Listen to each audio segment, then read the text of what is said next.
正弘のうまいのなんの。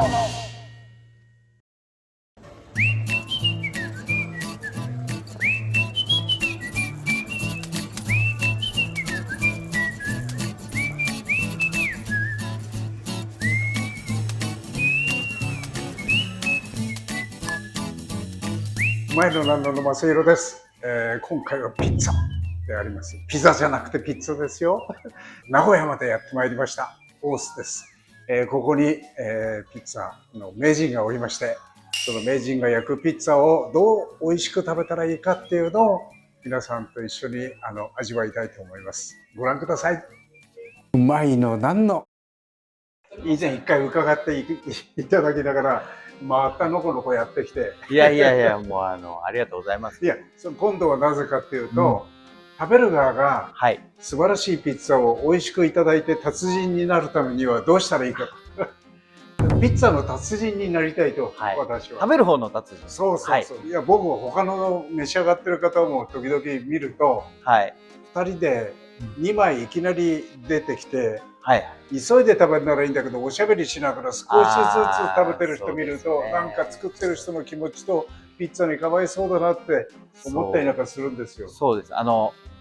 前回の動画で正弘さんがやっていただいた釜横待機からの紙にくるんで焼けたらやけどしないように気をつけながら頬張るっていうのがもう最高に美味しいんですよ。もうこれが究極系なんですけど、でもこれやってくれるお客さんって今のところ1人しかいないんで対極ですよね。今正弘さんがおっしゃったそのテーブルにピッツァが置きっぱなしになってもう冷めちゃってから食べるっていう、そういうお客様が実際多いのが現実です。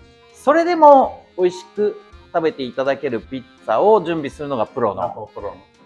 うちのピッツァって実は冷めても美味しい工夫がしてあります。それはなんかお皿温めてあるとか、そんなことは当たり前で、そういう生地になってるんですよ。生地の配合というか、生地の酵母の使い方で、これもかなり専門的な話になっちゃうんですけど、分解が進んでる生地を作ってるんです。そうすると、冷めても柔らかいんですよ。冷めた後すぐ硬くなってっちゃう生地もあるんですけど、ずっと柔らかいのが持続するような生地を作ってます、意図的に。そういったなかなか食べてもらえないお客様がいるっていう現実も、そういう状況にならざるを得ない場合もあるから、それプラス、テイクアウトはあるじゃないですか。うち宅配やってなかったんですけど、ウーバーイーツっていう便利なのが世の中にできちゃったんで、そうするとそちらのお客様も意識してやっぱり作っていかなきゃいけないと。でお家でテイクアウトして食べてもらったりとか、ウーバーイーツで取ってもらったら絶対に15分ぐらいは経っちゃうじゃないですか。だからちょっと冷めた状態も想定して作るのが今時のピザ職人の心得かなと私は思った前提でそれが前提なんですけど、でも正弘さんみたいなお客さんめっちゃ嬉しいです。だから本当は増えてほしいです。だから前回の動画見てください。あれが究極です。いるんですか、そんな人。いるんですよ、これがまた。でも10人いたら1人。いや、1人ね。珍しいです。もう今時ナポリでもお皿に盛ってちょっとナイフフォークで食べてる人が多くなっちゃってるんですけど、僕の修行してたイスキア島っていう島でまだ師匠がご存命の頃、僕がもう本当に毎朝早起きして修行をしてた頃のいたんですよ。窯の横でとにかく焼けと。で焼けも何もオーダーももらってないし、何焼けばいい、そんなのマルゲリータに決まってるじゃん。マルゲリータ一択なんですよね。いいからお前の好きなように焼け。で俺は食いに来たんだみたいなお客さんが見えて、窯横のね大理石の上で、ここはピザを置くために大理石が置いてあるんだって言ってそのお客さんは言ってて、後から師匠に聞いたらその通りだと。はい、ここは大理石なのはここで食べるために大理石ある。別にそこにお皿置いてそこにお皿にピザのしたりもしてるんですけど、もともとはそこがカウンターなんですよ。昔のピザ屋さんってテーブルもなかったんですよ。もう全部屋台だったんですよね。テーブルがないからじゃあカウンターが必要なんですけど、ピッツァ伸ばすカウンターと窯しかないんですよ。だから窯の真横にちっちゃいカウンターをつけた。それが大理石の始めめらしいんですよ。諸説いろいろあると思うんですけど、窯の職人もそうやって言ってたんで、そういうことだから究極のそのテーブルというかが私が焼いてるから、そういうことを知らずに、マナー知らずでもないし、乱暴な食べ方でもなかった。いやだからナポリ人かと思いました。郡山かどうか炊き出しの時にあの時もテーブルがない状態じゃないですか。そういう状態でも食べれるっていうものが結局ピッツァなんですよ。ピッツァっていうのはナポリ人が作った発明というか、食べ物の中の発明でお皿ごと食べれちゃうと。だからお皿ごと食べれる食べ物、そういう発明なのにお皿に置いてるんですよ、今の時代は。でもこれは今の時代だからしょうがないですね。お皿ごとやっぱ食べるっていうのが一番の醍醐味だから、だからテーブルもカウンターも実際はちょっと置ければいいと。なんで焼きたて出来たてがそんなに美味しいかっていうと、小麦粉の台の上でトマトソースとモッツァレッラとバジリコが踊らされてるんだよね。おっしゃる通り。そう、それがね、焼きたてが食べられる一番の醍醐味だと思うんです。焼いてる方がもうそれをすごく感じながら焼いてるんですよ。釜の中で誰にも聞いたことないんですよ。でも食べる方としてはなんで熱々がいいんだろうっていつも考えると、それかなと思う。だから一番生きのいい状態です、ピッツァが。釜に入れてだいたい500度の釜で1分半で焼き上がるんですけど、1分だとちょっと焼きが甘くてダメなんですよ、生焼けなんですけど、もう1分以上経ってくるとだんだん全てですね、生地もぼわーっといい感じで上がってくるし、お皿の上のトマトとチーズとエクストラバージンオリーブオイルかけますから、それがクツクツクツクツとこうなんかこうゆらゆらっとこう揺れてて、フライパンシェフたちがゆすって乳化させるようなああいう状態が出来上がって、ちょうどいい感じでこう三位一体になったなっていう時に僕ら釜から出すんですよ。だからそこが一番生きのいいピッツァの状態です。踊らされてる状態が口の中で混然一体になるのが美味しいなっていう。でもそれは非常に危ないです。やけどします。食べ方があるんですよ。やっぱちょっと縁からちょっとこう気をつけながら、あんまりこう欲張らずガブッといかずに、最初のうちはちょこっとずつ、でだんだんちょこっと冷めたぐらいにガブッと頬張るからすごく美味しい。なんかいつもね、他の料理でも僕が食べるのが早いもんだから、なんかお行儀が悪い、マナーが悪いまま食べてるかなってよく思って。いや、それは松弘さんが一番美味しいタイミングを知ってる。やっぱり多分お寿司とかもそうだと思うんですけど、握ってすぐがやっぱり美味しくなるってほとんどないもんね。そうですよね。そのままをやっぱなるべくスッと食べてもらうのが一番やっぱ美味しいですよね。じゃあ、まあいただいた後もお話を伺うとして、牧島さんに1枚焼いて。わかりました。はい。そこで食べませんけど横にくっついてていいですか？はい、もちろんです。じゃあ行きましょう。アンディアモ。じゃあ参りましょう。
やっぱりマルゲリータが一番基本。そうですね。4番でエースって感じですかね。4番でエースね。で、微妙にマキシマスタイルになってるんです。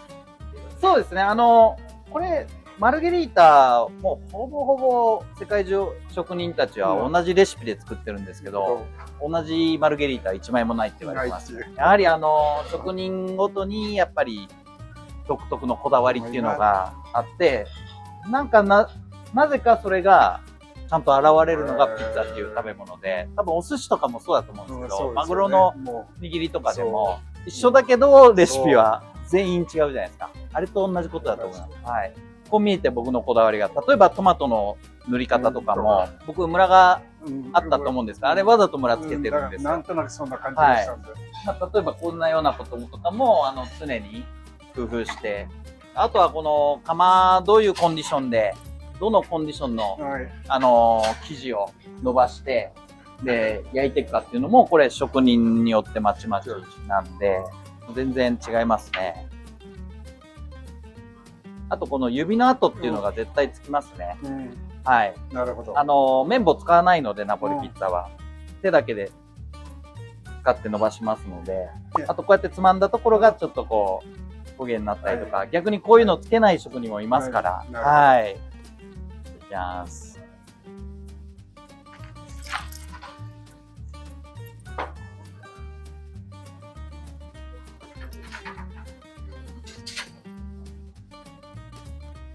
薪を立てたり寝かしたりすることによって軽く調整するんですよね。釜で一気に焼くんですけど、一気に焼きたくないんですよ。やっぱりパンと一緒でじっくりこう火を通した方が味は美味しくなると。なるべくこの薪の炎の影響を受けないように焼くのがやっぱり僕ら職人の技というか。あっという間に形状が変わってきた。はい。ここって今膨らんできましたね。でなるべくこの床面に置いて焼いた方がいいですね。やっぱりこの炉正面からのこの火の入り方がだいたい8割ぐらいって言われてます。でこれその8割の熱を切っちゃうことになりますから、持ち上げると切るっていうことになるんですよね。なんでなるべくこう釜に入れてる間は置いて焼いた方がしっかり生地に火が入ってより生地が美味しくなる。はい。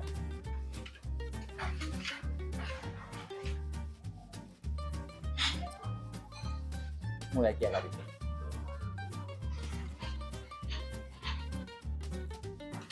はい、焼き上がりました。焼きたて。焼きたて。やっぱりつまんだところがちょっと焦げて。はい。本当はここで食べちゃう。本当はここで紙でくるんで食べるのが一番の。前回ここで食べて、もうやけどする状態なんだけど、上の具材が小麦粉の上で踊らされてるっていうのを実感するのはここです。はいはい。あと香りももう焼いてる時からいい香りしますよね。じゃあこれを席でいただきたいと思い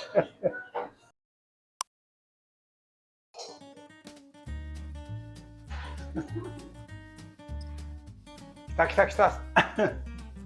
はい。はい。粉とトマトの混じり合った香りって素晴らしいね。はい。そしてこの色ですよね。このちょっとオレンジがかって、それがちょっと濃くなってった茶色、薄い茶色が完璧に美味しい。完璧に美味しい。はい。超高温なんでじっくり焼けないんだけど、じっくり焼くとこういう色になるんですよ。これが白、黒。はっきりこうパンダの模様みたいに出ちゃってるピッツァはもう焼き方失敗してる。はい。そうなんです。じっくり置いて焼くと1分半しっかり使って焼き上げる。あとこの生地の色もそうなんですけど、おっしゃってもらったこの中の具材がこう溶け合ってこう踊るようにこう、はい、いい感じでこう溶けて一体化してる状態がピッツァの見た目としては最高なんです。そこを見てもらいたいと。あとここからはちょっとプロ目線でいきますと、実はこの裏を見てほしいんですよ。この裏見るとピッツァが美味しいかどうかはっきり分かってしまうと。はい。この裏がヒョウ柄になってるかどうか。これもう綺麗なヒョウ柄になってると思うんですよ。はい。ピッツァの美味しい焼き上がりのヒョウ柄っていうのは裏に出るものであって、どうしてこういう模様になるか。でまず温度が高すぎるところに置くとどっかが真っ黒に焦げちゃうんですよ。釜のだから床の状態がとてもいいと。そういうことなんですよ。はい。炉正にしっかり置いて焼いたピッツァはこういう柄になるんですよ。でこれパンでもそうですけど、やっぱり石窯の炉正でしっかり生地を置いて焼いたパンっていうのはしっかり小麦粉に火が入って味が美味しくなるんですよ。はいはい。だからそれの証拠がここの裏面に出るんですね。だからナポリ人のよく大会の審査員とかはこうやって裏を見てこうやってもう一つ何らかの方法で切って食べてもらうと思うんですけど、普通は切るんですけど、まずお店の方に切ってもらわない、お店によってはやっぱりロックカットにされてたりとか、切られて持ってこられるとこもあるんですよ。でうちの場合は絶対切らないんですけど、でここにも意味があって、もう切ってしまうと切ったところからこちらのピッツァの水分が下のお皿に伝わって、要はピッツァの状態が良くなくなっちゃうんですよね。ピッツァは切らずに持ってきてくださいと、なるほど、言うとこういう状態できますから。で切ったら、切ったらこういった、ピザカッター、ローラーで切ったりもするんですけど、やっぱりできればこういったナイフフォーク、よく切れるナイフフォーク、ギザギザのついたナイフフォークですね、もしくはこう先がちょっと曲がってると切りやすいんですけど、これピッツァ用のナイフ、こういったものでこう食べる分だけカットしていただいて食べていただくと。でこの食べ方はもちろんナイフフォークでくるんで食べてもらう方法もあるんですけど、ナポリ人たちって昔パスタとかも手でこうやってつまんで食べてたんですよ。なんでやっぱり粋なのは手で食べていただきたいと。やっぱりナポリピッツァって粋な食べ物なんで、職人が作る粋な食べ物を粋に食べていただきたい。はい。じゃあちょっと切ってみましょうかね。はい。こんな感じで。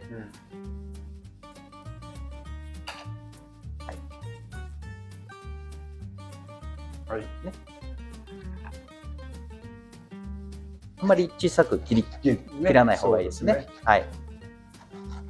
でこんな感じで切って、6等分に近いくらい。はい、そうですね。はい。はい。切れましたら、手で食べるにしても熱いんですよ、真ん中の部分。なんで、一番私がね、粋だな、かっこいいなと思う食べ方は、このフォークだけこう持って、こうペロンとこうやってもらって、こう両サイドこう指で挟んで、で人差し指で真ん中持つ。そうするとこうやって折れますよね。そうすると落ちずに食べれるんですね。でこれをガブッと。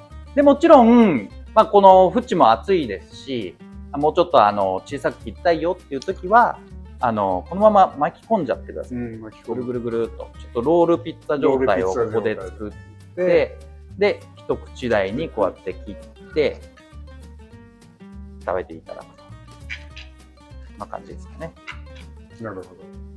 これでもう一口以上でガブッと食べると。でこれはすごくエレガントで、ピザ屋さんもナポリでもそうなんですけど、タイプがあって、要はちょっといわゆる高級店でピッツァの他にもいろんなこうお肉もあったり、前菜から食べてパスタもあって、でその中にピッツァがあるようなお店とかはやはりナイフフォークでこうエレガントに食べていただく、そういうシチュエーションもあるんですね。で別にそういう場所でもピッツァだから手でつまんで、やけどしないようにガブッと食べていただくのもありなんですけど、よりそういったいわゆるリストランテピッツェリアって言われる、もうレストランに近いピッツェリアの場合はなんかこのスタイルもありなんじゃないかな。逆にもういわゆるもう本当にピッツェリアって言われる、食べるだけのために行くお店ですから、そこであんまりこうやってこうやってると変だよね。僕は似合わない。あんまり美味しそうじゃないなって、逆に作ってる方からしてみると、そういう風にあんまり食べてほしくないなっていう風に思っちゃいます。でも自由ですから、そもそもピッツァにそうなんですよ、食べ方はなくって、もう自分が美味しいように食べていただくのが大前提として、周りの雰囲気とかシチュエーションがありますから、そこに合わせて食べていただく方法としては今2つパターンをお見せしたんですけれど、すごく一般的に、業界では一般的に良いとされてる。じゃあ私が今切って食べてもいいですか？もちろんです。はい。ちょっとこの辺からじゃどうだ？切れた。はい、切れました。切れまして、これをちょいと内側に。そうですね。はい。もうナイフだけ置いてもらって、はい。でもうフォークと手でこううまくこう。私これ2つ折りぐらいで食べちゃうかな。いいですか、いただいて。はい。はい。いただきます。そうするとね、もう垂れてこないんですよね。うん、しっかりくるまれて。ちゃんと中が一体になって、はい。混然一体感をね、やっぱりトマトとモッツァレーラとチーズの相性が、はい粉はいがこう全体を優しく包んでくれて、申し分のない美味しさ。マルゲリータっていうのはやっぱりこのバランスですよね。生地とソースとチーズとでバジルと、もう全てがもうほんと三位一体になってこう口の中で踊るように。もうやっぱり気持ちがあった人と食べるのが一番いいんだよ。そうですね。それだけ早く食べちゃうと、ね、はい、そうですね。はい。イタリア人にとってピザ屋さんってただピザを食べに行く場所ではなくって、お友達になりに行く場所なんですね。ちょっと知り合いました。じゃあピザ食べに行こうよ、って感じなのがピザ屋さんの正しい使い方なんです。でその時は自分の行きつけのピザ屋、僕はここのピザが好きなんだって言ってこれから仲良くなる友達を連れてく、そういう使い方をするのがイタリア人のピザ屋さんの使い方なんで、おのおの違うわけですね、おすすめの店が。で今度は相手の方のピザ屋さんに招待されて行くと。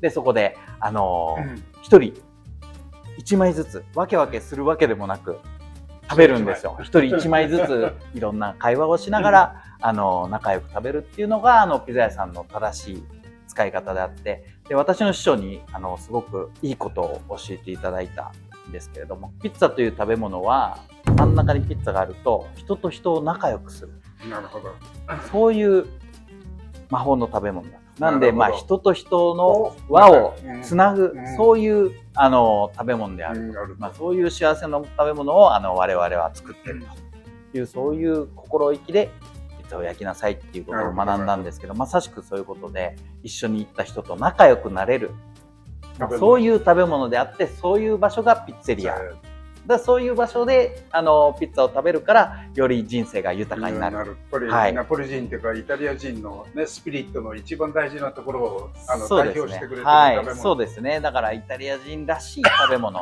もう色がイタリアの国旗の色じゃないですか。もう、はい。すみません、それで食べ終えた感想は一番最後のここの美味しいこと、素晴らしい口の中がここなんですよ。やっぱりナポリピッツァは生地が主役であって、だからここを食べてるとソースだとか具材が一緒になってるんだけど、みんな踊らせれてる人たちがどっか行っちゃった後、これがじんわりとこう噛んでいくうちに味がこう口の中に、小麦粉の美味しさ、これがピッツァかなっていう僕はこうやって食べるのがいいですよっておすすめしといて、僕はこういう食べ方しないんですよ、実は。やはり専門家なんで、まずここだけこうやってちぎって食べますね、どこのピザ屋さん行っても。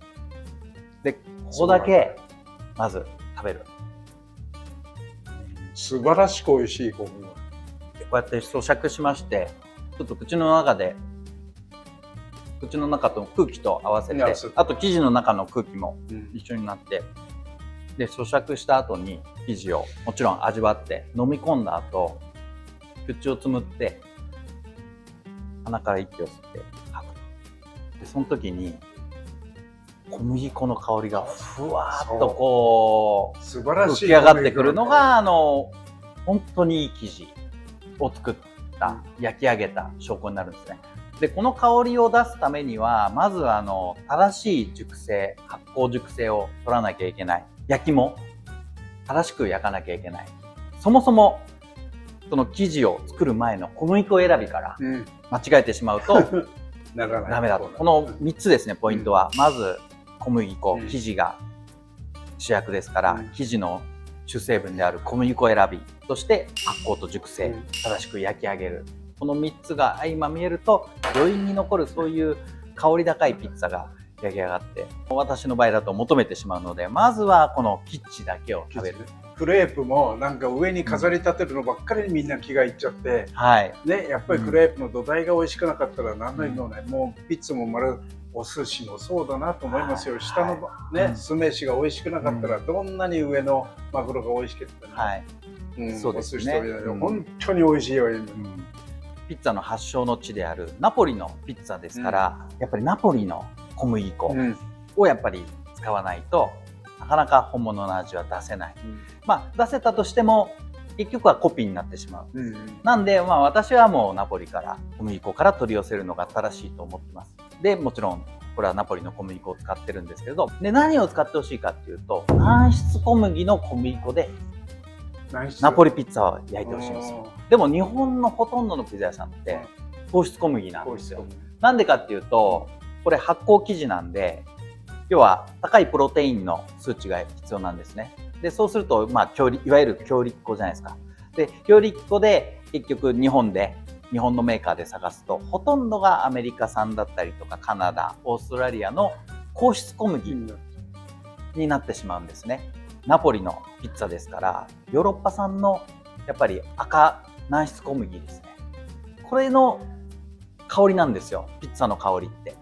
軟質の赤小麦の風味が本来の美味しいピッツァの香りだと思うんで、ヨーロッパ産の軟質の赤小麦、上質なものを使ってほしいと。で、プロテインの性質がやっぱり違うので、熟成発酵した時に香りがぐっと引き立ってくるのがこの軟質赤小麦の特徴ですから、上質なプロテインをしっかり分解して美味しい生地っていうのを体験していただきたい。そのためにはまずは小麦粉選びからやっていただきたいなっていうのが本音のところですね。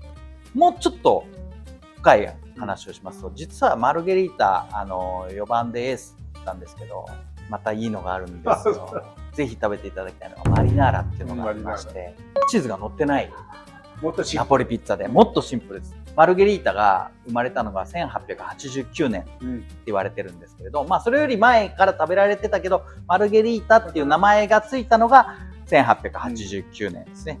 それぐらい1800年の後半ぐらいですかね。モッツァレラチーズっていうものが世の中に出てから生まれたピッツァですから。それより前から食べられてたのが、この生地にトマトソースだけ、そこにニンニクとオレガノ、ハーブですね、だけが乗ったピッツァがこのマルゲリータの大先輩で、こっちのピッツァは1600年から食べられてる。でもっと古いピッツァもあるんですよ。トマトも乗ってないです。トマトも乗ってない。マスニコーラって言って、マスニコーラっていうのはナポリの方言でバジルって言うんです。ということはバジルと、あとはその頃オリーブオイルじゃなくてラードですね。ラードを塗ってバジルの葉をパッパッと2、3枚、あとはペコリーノチーズ、ヤギのチーズですね。昔のチーズって硬質チーズしかなかったので、ヤギのチーズをパラパラってかけただけで、それを焼いただけ。まさしく本当にこれ生地食べるだけのピッツァ、これが究極のナポリピッツァって言われてて、生地を食べるものだよと。もう究極、上に具が何も乗ってなくてもピッツァなんです。それぐらい生地っていうのが主役であって、食べるお客様にも生地を意識して食べていただけると、なんか本当のナポリピッツァの醍醐味を、味わっていただけるかな。これが生粋の職人の願いですけど。ではですね、次回は、その一番究極のシンプルのいきますか。焼いていただいたのを食べてみたいなと思うんですけど、マリナーラ、マスニコーラはぜひチーズの乗ってないピッツァ、本当に美味しくいただきました。ありがとうございます。美味しく食べていただきました。